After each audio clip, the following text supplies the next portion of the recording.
Jason Wong's going to come up here.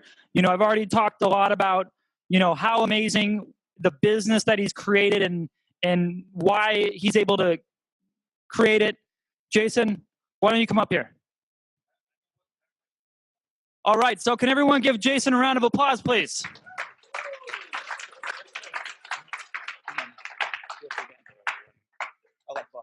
Hello. All right, so my name is Jason Wong, and today I'm going to talk to you about building a multi-million-dollar viral product line when you're broke. So just take us back 3 years ago. I only have $500 back in my bank account, and I was like, I'm going to make a coloring book. What kind of coloring book? A meme coloring book. No one thought that was going to work. People thought I was going to burn my money. And like Nick said, in 6 days, we made $100,000. So this presentation is really about giving you a blueprint, a step-by-step of exactly how I did it. Secrets, not really growth hacking, just like standard marketing tactics and like knowledge I had. And hopefully it'll be helpful. So just so I can understand the crowd, which one of you are marketers yourself? CEOs of a one-person company? Who's here for the free food? Anyone working at an agency? All right, cool. So most of the crowd like tech people or people that understand tech, but not many people understand memes. So I guess to take you back, memes are like, those funny pictures that you guys sent in like chain mails back in like 1995. Memes have evolved for the past like 20 years, and now are just like, GIFs, videos, pictures. People laugh at memes, but it's always been on a computer. So my thought was to take it to the physical product. So a little background on myself. I came to America when I was 8 in 2005. My family's in the restaurant business, so I've always stayed inside a restaurant working. I was peeling the shrimp. My lawyers say that I cannot say that I was technically working in the restaurant. I was volunteering. Yeah.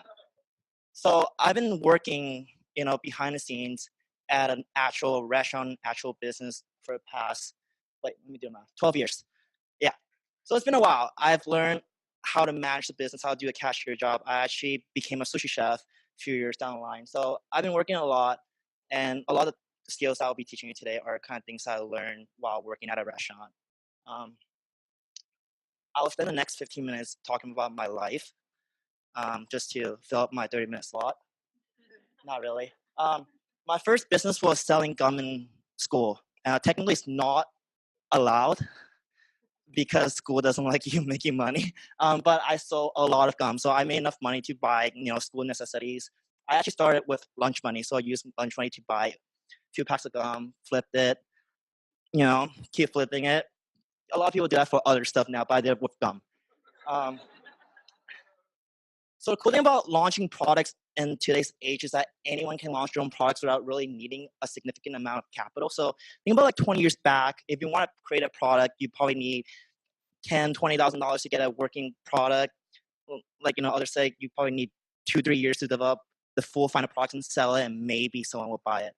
Cool thing about today's age is that you can actually create a product without really spending a lot of money, just because the technology today allows us to create digital mock-ups, allows us to market to millions of people to kind of get the audience interest. We can kind of know what people want, so we can go into actual developing the final product at a lower risk than 20 years ago. So have anyone read the book The Lean Startup?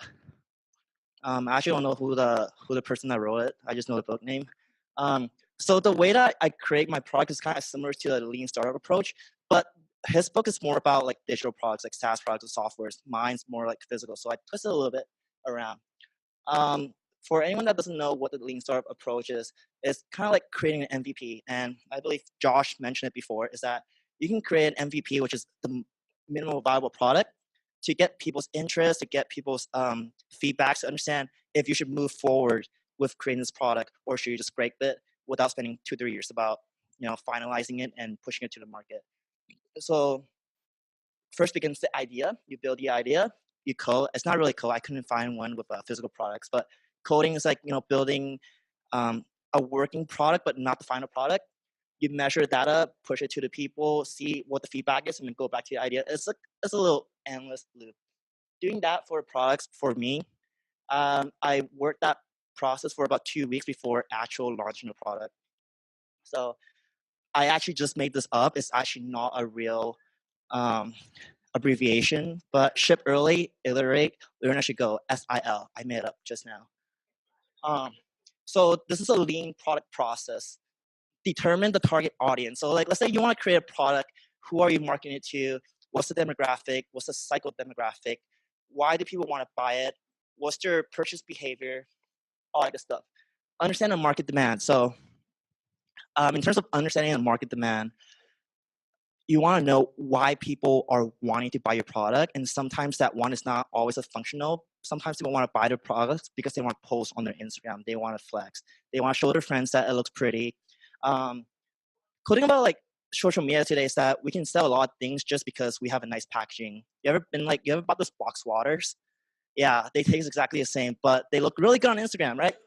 So maybe the market just wants something nice to post on their Instagram. That's a market demand.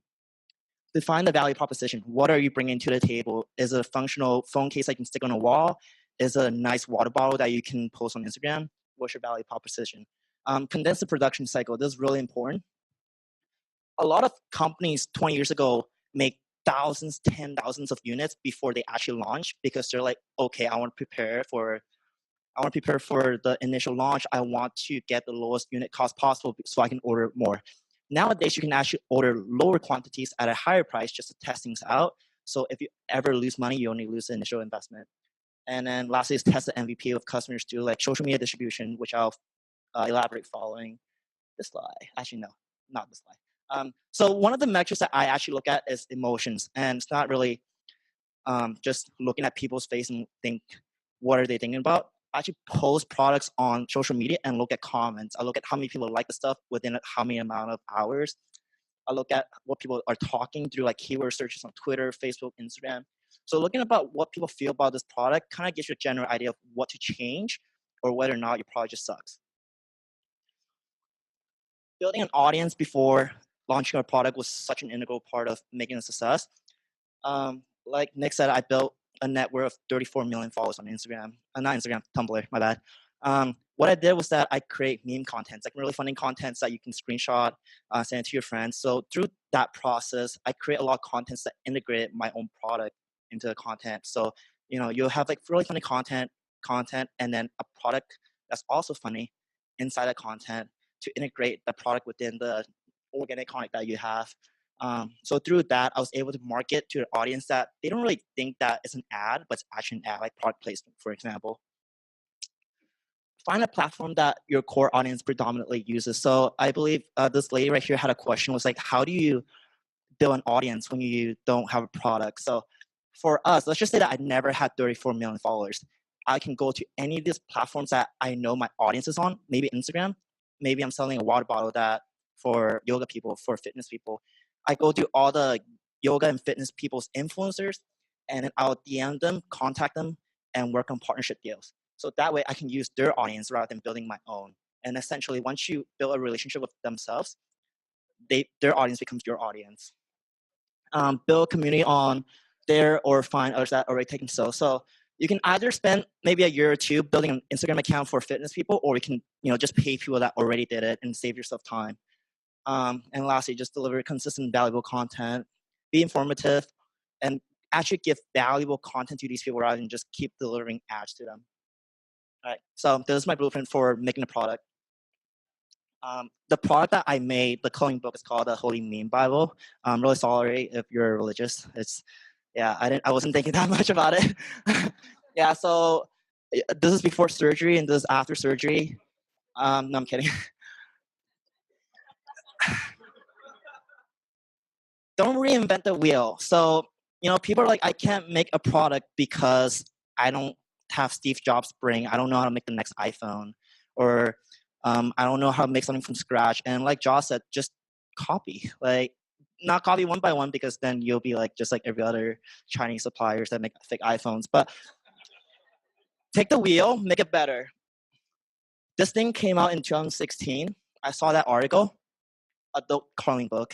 Who would have thought that would sell? They sold, I think, $2 million that year. In November, I started writing the blueprint for the meme Bible, and I launched on December 3rd. It was actually Thanksgiving. I was at my ex-girlfriend's dinner table, and I was writing down like ideas for it. So in a span of 6-7 days, I launched the MVP for it on December 3rd. So only I saw that it was an already working model, that concept that there's a market demand for adult coloring books. Why not bring it to teenagers? Bring it to people that really enjoy memes. So that's how that came about. So bring in MVP. All of this I printed on A4 paper. I got design done. I wrote all the copy, made the cover, and I printed out and I stapled it. That was my MVP. Show it to a lot of people and say, "What do you think?" Got a lot of good feedbacks. Changed it up a little, but that was the MVP. That cost me how much paper cost? I actually don't know. Few cents maybe, but that was MVP. And your MVP doesn't have to be like thousands of dollars. It could be, but I mean, I'm just saying. As an example, that copy cost a few cents. Creating digital mockups. Nowadays, if you don't know how to use Photoshop, hire someone from Fiverr, and someone in the Philippines will make it for $5. Digital mockups, really easy to do. You can learn it in 5 minutes. I learned that, made the cover, and just pasted it onto an existing mockup so it looks actual real. And using that picture, I did the marketing and got the, I guess, the audience feedback and know what to change about or what people are feeling about this product. Find a supplier. So, anyone heard of Alibaba? That's where all the fake stuff come from. So all the people sell like fake phone case, fake like computers, fake iPhones, Alibaba. But on the side of like Alibaba, there's actually like all the suppliers. Anything you want to find in the world, chairs, table, projectors, Alibaba has it. Go to Alibaba, find a supplier that makes a product that most resembles yours. So obviously I can't go there and find someone that makes meme coloring books because no one has made it before. But I can find someone that has printed books before. And that's the most basic foundation product that you can find and get them to make your end product. So there's always people that will make whatever you want because they just want your money. Test the MVP of social media posts. I make this ad and immediately we made $2,000. 1,700 retweets, 6,700 likes. And that's all fake. That's that profile, I made it. That picture, I found it off Instagram. I don't even know who Caitlin is. Oh, really funny story about, so making these accounts are called catfish. I found this girl, not this girl, another, it was like an Asian girl picture. And then a few weeks later, I matched with her on Tinder. Yeah, so sometimes you just have to be more careful, find like dated pictures or find people not in your local areas, but that's what I did. So is it ethical? Maybe not, but we're at a growth hacking conference, so I can give you all these unethical tips. Look how simple it is though. Like you post 2 pictures of your working MVP, make a caption, and think of what people see. This is social proof. This is the idea that people want more of your product. And with that, we went forward with the product. Set up a landing page for your product. So maybe it differs for like different products, but for our product it's more funny. So we want to integrate like humorous content on it. I started adding Aquak, vegan, organic, gluten-free coloring books. So what did I do? I went to buy a row of stickers that says vegan and organic and gluten-free. The things like they put on like food packaging. I bought a row of that. I charged people 50 cents more to put a sticker on the book. People will make 2 types of content from seeing this. They will take a snapshot of the screenshot, of this homepage, and they're like, wow, that's so funny. They actually allow it. So if they buy it or not, they still post your homepage to their followers. If they do buy it, once they receive it in the mail, they will also take another picture of, hey, I bought a vegan coloring book. Look at that. So you can actually get, free marketing twice from that. Yeah, so obviously that differs from product to product. Not everyone will make a meme coloring book, but that's just an idea for like really easy marketing that's completely free. First batch. So I ordered these first batch from San Francisco. It was 70 cents each. It's like very, very first iteration of it. And we sent these to different influencers. We got content. We make videos from it. We took photos of it. So this first batch cost me $500. So that was literally the only $500 I have back in my bank account. Maybe I have a little bit more, but that was all I spent it on, inventory. And allow for pre-order on your site. So that's really how I got to sell without actually selling. It's like telling people that you will have a product, but instead of like being a startup and saying that I will deliver a product in 3 years, I actually had that initial batch to send out to give to people that actually pre-order at a later date. So allowing for pre-order, I kind of followed the Apple model. I saw how many people lined up to buy an Apple iPhone because I couldn't buy one, because the pre-order line just was way too long for me to even place an order. So I followed the same model and I let them pre-order it. And I knew exactly how long it would take for an order, the large order, if I were to place a large order from China to California. And I put that date. So let's just say that it would take 14 days from production to shipping. I say that if you place an order right now, you'll receive it in 16 days. 2 more days for like margins and error. Through that, we did 100K in 6 days. And eventually by the end of the month, we did, I think 400K for 450K-ish. So marketing, so how I market the product. Optimize the marketing for a variety. So a lot of times people think marketing is just posting a picture of it, a good caption, and pushing it to millions of people. But when you do that, you're paying for 1 million impressions, but that's really it. If you make a viral content, you pay for 1 million impressions, maybe you get 6 million in return, and you only pay for 1 million. And that's how you cheap out on marketing. Every person on social media should billboard. So I was mentioning this to my friend earlier on, that every single one of you sitting down here is a billboard. I'm sorry, you are a billboard. Sometimes whatever you post on social media, you're kind of endorsing it. You post a plate of your food and you tag it. Some of your friends will go to this restaurant to try it because you're a billboard. Your endorsements is a lot more valuable than any celebrity out there. You're micro-influencers. So through that idea, I started sending out books to every single one of my friends to take pictures of. I sent it to like people that I knew had like maybe 5,000, 10,000 followers. So even the very, very tiny influencers that don't get paid but they just want products, you can send it to them and they'll post it for you. And that's your free human billboard. Understand why people listen to micro and macro influencers. So it's actually two different ideas. People listen to micro influencers because they're your friends and you have established previous relationships with them. So let's just say you have maybe 500 followers, maybe 50. Those 50 people will listen to you because they've known you already. They're your friends. They probably met you in middle school, met you in high school, and they trust you to recommend them a good product. People listen to macro influencers because they want to live like them. People follow macro influencers because they want to know where they travel, what they eat, what makes their skin so good, what's their pastime activity, maybe coloring books, what kind of water they drink, maybe a box water. So you can see that there's different reasons why people follow different types of influencers. And if you understand why, you can strategize your marketing plans a lot better. And also understand why people want to share content. So people are sheeps. That's it.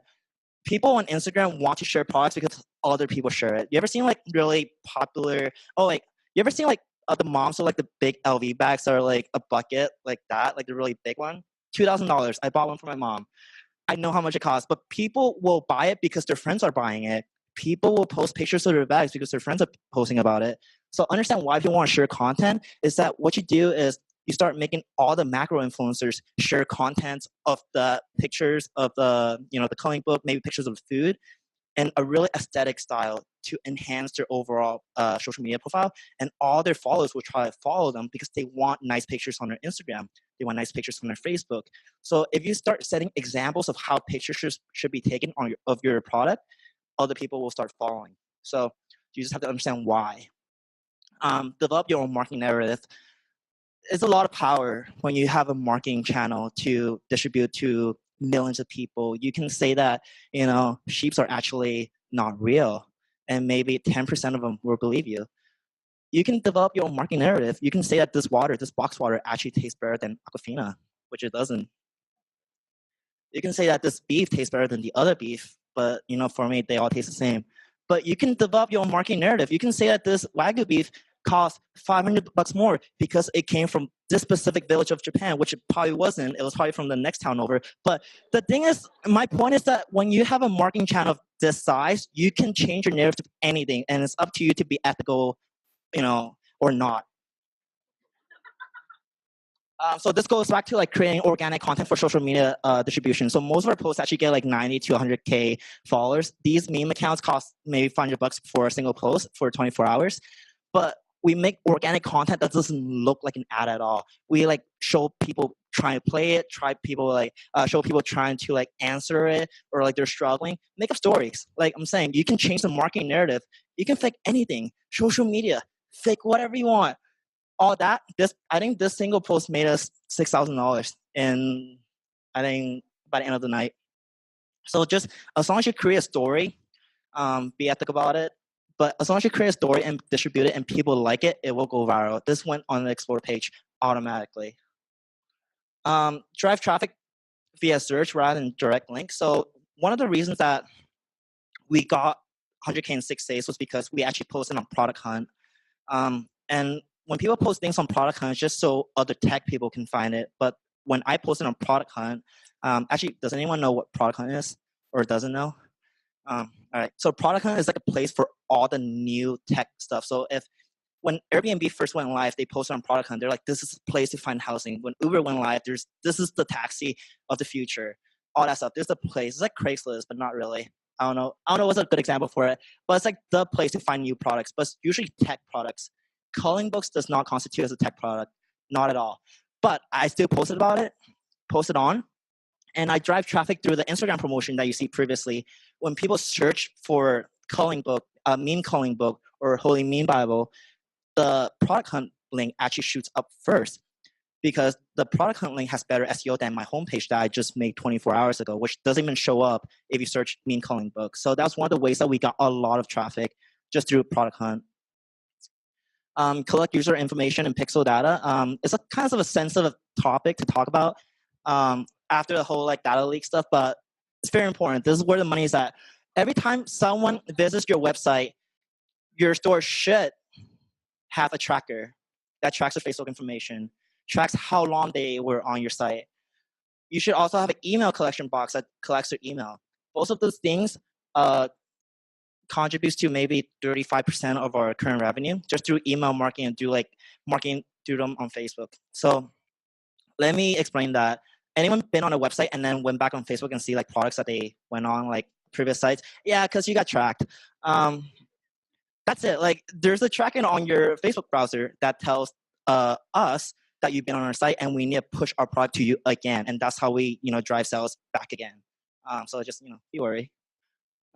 You existing social media content and sales numbers to pitch to press. So one of the things that got us really, really big was BuzzFeed covered it, Mashable covered it, and all of that's because our team was sending like, hey, this meme coloring book made like 6 figures in like 6 days, or like, this meme coloring book is the future, it's the perfect Christmas gift of the season. So making like all these headlines and send it to press, they obviously want to cover things that are very absurd, like a meme coloring book. Who would buy that, right? So we did that. A lot of press covered it, and that get us a lot of SEO traffic, just because their sites has really good SEO rankings, so we can use their sites to direct the viewers to our site. So I actually made this PowerPoint last night at 2 a.m. I procrastinated for 2 weeks, but that's literally the only meme I'll offer today. I'm gonna give straight knowledge, and that's the only entertainment I'll give to you. That's the end of my presentation, and I'll be happy to answer questions. How much time I have? Couple, and then so if you do have questions, you can hit me like afterwards. Yeah, I'll just go from the back. What's up?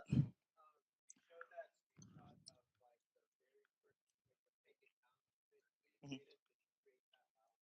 Mhm.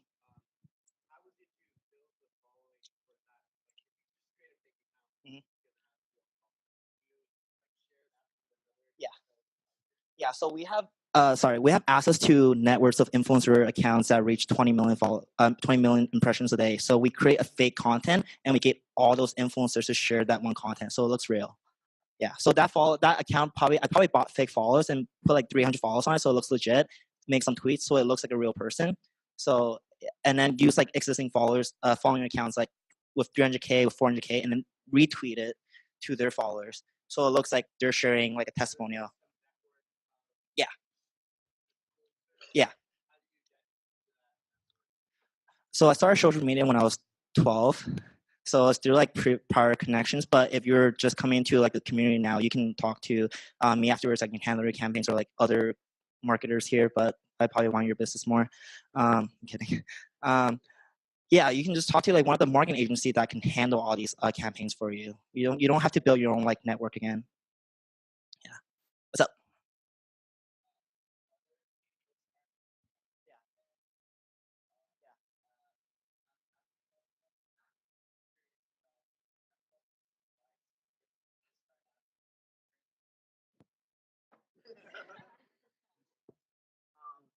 It's a really saturated market. Like, if you want to start, should start like 5 years ago. Yeah, no, I'm kidding. Connect with as many meme accounts as you can. Make a list and then trade content, trade shout outs throughout the day. You can gain easily thousands of followers every single day with the same amount of with the uh same content accounts, like other meme accounts, and start sharing content with each other. So like, you ever like been on a page because another page told you to, like, hey, follow this travel site or follow this restaurant site. Same concept on social media. If you have an account of a specific theme promoting another account, they will grow faster because it's the same audience, so they can share it. Yeah.